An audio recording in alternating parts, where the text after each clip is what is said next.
Value of supply part 2। पिछले lecture में हमने वैल्यू ऑफ सप्लाई के बारे में कुछ जानकारी प्राप्त की थी इनिशियल स्टेज पर। आज उसके बारे में कुछ और बात करता हूँ। जीएसटी का जो फॉर्मूला है जिसमें टैक्स निकाला जाता है, उसका सीधा सा सिंपल फॉर्मूला है tax rate into value of supply. मान लीजिए 1,00,000 रुपए आपकी वैल्यू ऑफ सप्लाई है, टैक्स रेट आपकी 18% है, तो आपकी टैक्स की अमाउंट होगी 18,000। सिंपल सा फॉर्मूला।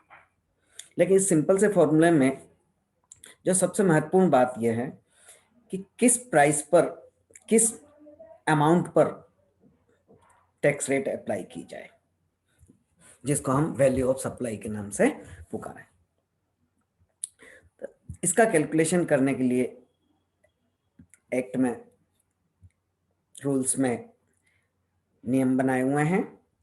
वो इस तरह से, value of supply is a figure upon which tax is levied and collected GST will be charged on the transaction value। किस प्राइस पर आपका ट्रांजैक्शन हुआ है, माल लेने वाला और माल देने वाला, सर्विस लेने वाला और सर्विस देने वाले के बीच में ट्रांजैक्शन जो हुआ है उसकी प्राइस क्या तय हुई है आपस में, वो ट्रांजैक्शन वैल्यू कहलाएगी और यही transaction value value of supply कहलाएगी।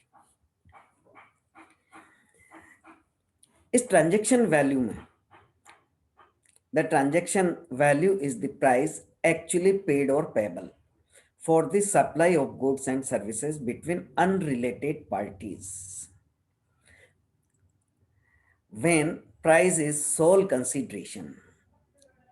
दो बातें इसमें कही है।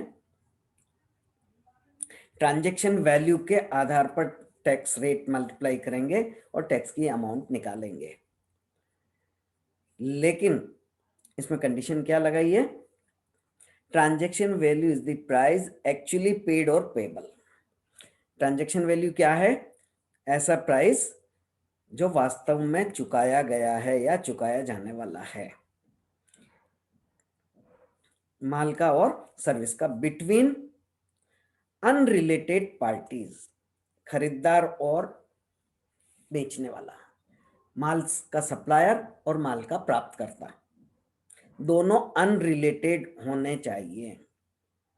इनका आपस में कोई रिलेशन नहीं होना चाहिए। ऐसी स्थिति में हम ट्रांजैक्शन वैल्यू के आधार पर टैक्स कैलकुलेट करेंगे। दूसरी शर्त क्या लगी है, when price is the sole consideration. केवल प्राइस ही एकमात्र कंसिडरेशन होना चाहिए, प्रतिफल होना चाहिए। ऐसा नहीं कि कुछ पैसा ले लीजिए, कुछ सामान ले लीजिए, कुछ तीसरा चीज ले लीजिए, नहीं। केवल सिंपल सा प्राइस उसका फिक्स कर दिया जाए। ट्रांजैक्शन वैल्यू में प्राइस होनी चाहिए, भाई इतने रुपए पर हमारा ये ट्रांजैक्शन हुआ है, दैट इज प्राइस। और यही एकमात्र कारक होना चाहिए आपकी कॉन्ट्रैक्ट का। और जिस ट्रांजैक्शन वैल्यू में transaction value does not include the GST paid और payable, which means no GST can be charged on input GST, means no cascading effect। जो ट्रांजैक्शन वैल्यू डिसाइड की जाएगी उसमें जीएसटी शामिल नहीं होना चाहिए। ट्रांजैक्शन वैल्यू अलग कैलकुलेट करिए और उसके बाद उस पर जीएसटी अप्लाई करिए। पिछले लेक्चर में हमने जैसे आपको कहा था कुछ एडजस्टमेंट्स किए जा सकते हैं। अगर कुछ चार्जेज ऐसे हैं जो सप्लायर ने प्राप्तकर्ता से माल की कीमत के अलावा वसूल किए हैं, कुछ टैक्सेस अलग से वसूल किए हैं जीएसटी को छोड़कर, तो इन सबको जोड़ दिया जाए। डिस्काउंट अगर दिया है तो उसको माइनस कर दिया जाए और इस तरह से जो वैल्यू आएगी वो ट्रांजैक्शन वैल्यू कहलाएगी। यहाँ ये बताया है जीएसटी उसमें इंक्लूड नहीं होना चाहिए। जीएसटी के अलावा दूसरे जितने टैक्स हैं आप उसमें इंक्लूड कर सकते हैं। इस तरह से जो वैल्यू आएगी that is called transaction value, और इसी ट्रांजैक्शन वैल्यू के आधार पर टैक्स रेट अप्लाई करेंगे और टैक्स की अमाउंट निकालेंगे।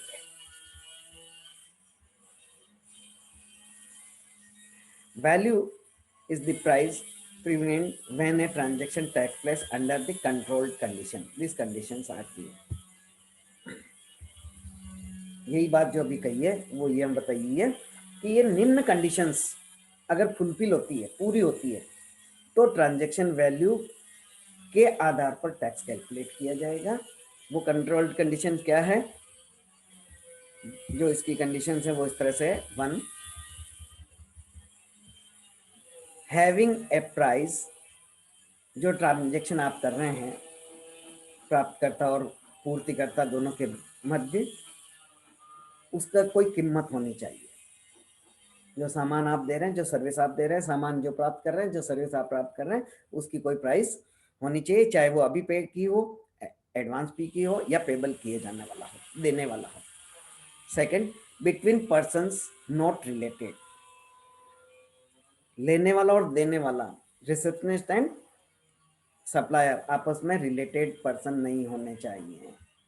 अगर रिलेटेड पर्सन है तो इस तरह से इस ट्रांजेक्शन वैल्यू के आधार पर हम वैल्यूएशन नहीं करेंगे। रिलेटेड पर्सन किसे कहेंगे आगे हमने बताया। And see that price being the sole consideration, जो आपने ट्रांजेक्शन किया है उस ट्रांजेक्शन की एकमात्र प्रतिफल क्या होना चाहिए, उसकी कीमत होनी चाहिए।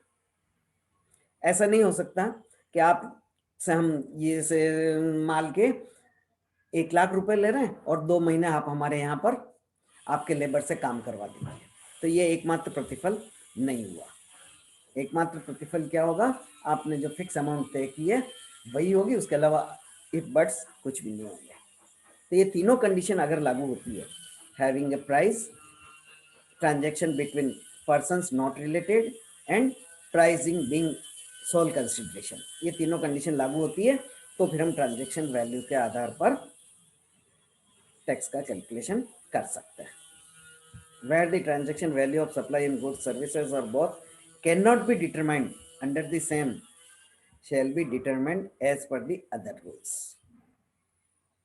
स्पष्ट हो गया कि इन तीनों कंडीशन में से यदि एक भी कंडीशन अप्लाई नहीं होती है, कोई भी अप्लाई नहीं होती है, या दो हो रही है एक नहीं हो रही है, या एक हो रही है दो नहीं हो रही है, तो फिर हम ट्रांजैक्शन वैल्यू के आधार पर इसका वैल्यू नहीं निकालेंगे। उसके लिए दूसरे रूल्स बने हुए हैं। Means a supply of goods or services or both between related persons or between distant person, the transaction value has to be ignored. आपकी ट्रांजैक्शन वैल्यू क्या है उसको हम इग्नोर कर देंगे। कब, जबकि ये ट्रांजैक्शन दो रिलेटेड पार्टीज के बीच में हो रहा है।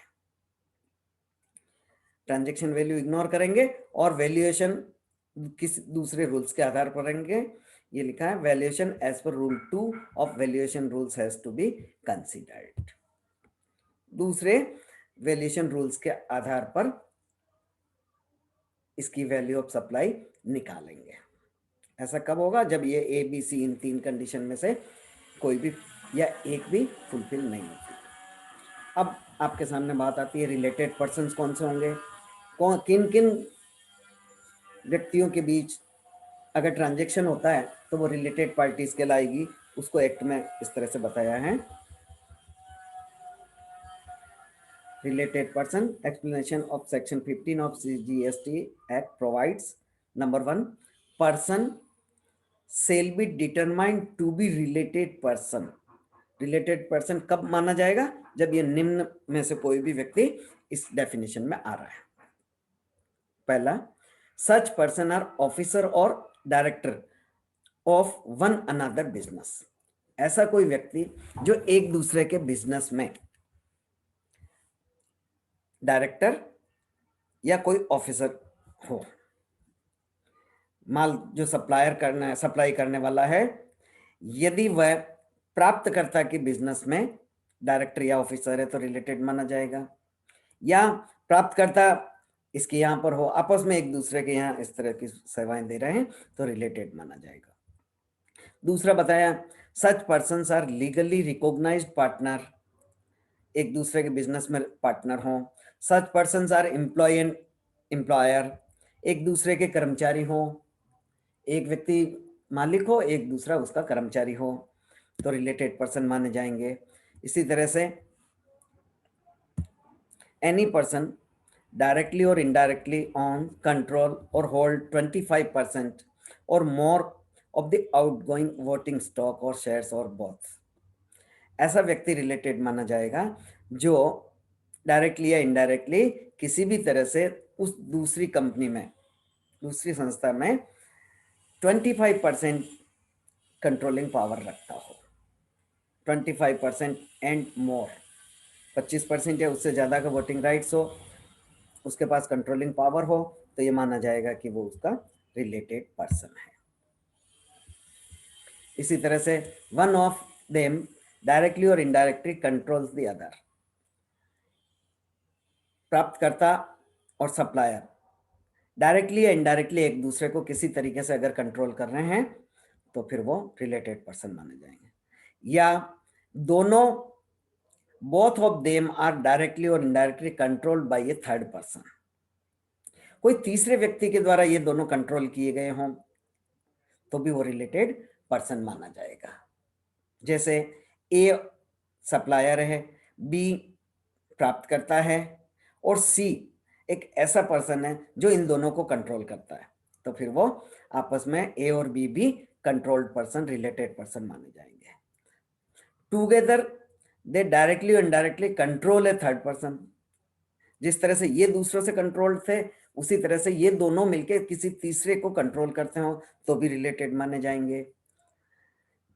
दे are member of the same family, अगर वो सभी व्यक्ति एक ही परिवार के सदस्य हैं तो रिलेटेड माने जाएंगे। तो ये कंडीशंस पूरी होती है तो वो रिलेटेड माने जाएंगे। इसी तरह से B, the term person also include the legal persons. Persons means, related persons means न केवल जीवित व्यक्ति बल्कि कानूनी व्यक्ति भी इसके अंतर्गत शामिल माने जाएंगे, जैसे partnership firms, companies, organisations, corporates, वो सब इसमें शामिल माने जाएंगे। और सी का है persons who are associated in the business of one another in that one is the sole agent और सोल डिस्ट्रीब्यूटर और sole constitution, however describe is same related. इसी तरह से यदि एक व्यक्ति दूसरे का सोल एजेंट है या सोल डिस्ट्रीब्यूटर है तो फिर वो भी आपस में रिलेटेड पर्सन माने जाएंगे।